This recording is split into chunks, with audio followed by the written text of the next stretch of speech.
Kadudis, magandang tanghali. Magluluto tayo ng pakbet. Pakbet. Nagbayad kami ng kuryente, bumili kami nito. Masarap talaga gulay. Ito sahog mga kadudis. Hipon. Tapos, sibuyas, bawang, siyempre. Ito. Ulam natin mga kadudis ngayong tanghali.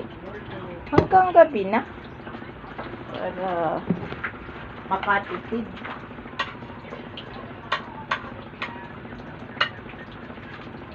Tipid.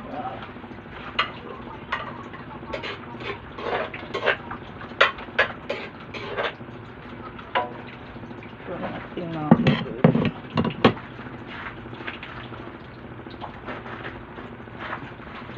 kadudis. Magandang tanghali. Nakaluto na ba kayo ng pananghalian? At kami, ayan ang ulam namin. Sarap po mga kadudis. Pakbit tawag dito. Isahin ko lang. Nagbayad kami ng kuryente sa bayan. May nakita kaming titinda nitong gulay. Pumili kami. Yan lang.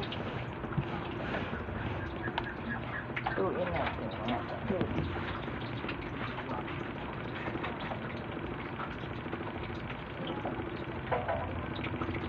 Sa kahoy lang kasi ako mga kadudis nagluluto, kaya may nakikita kayong usok. Ayun. Mga kadudis, maraming salamat sa inyo sa panonood nyo sa mga video ko. Salamat po.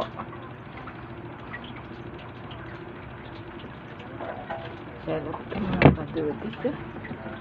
Pakbit, favorite namin.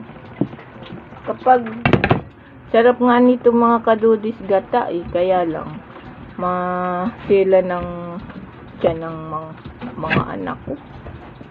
Mas gusto pa nung bunso ko yung gigisa mo lang. Yun, ganun lang. Asin, betchin, yun lang gusto nyo. Ayaw nyo lang kung ano-ano pang luto. Mga kadudis, salamat sa panonood mga kadudis.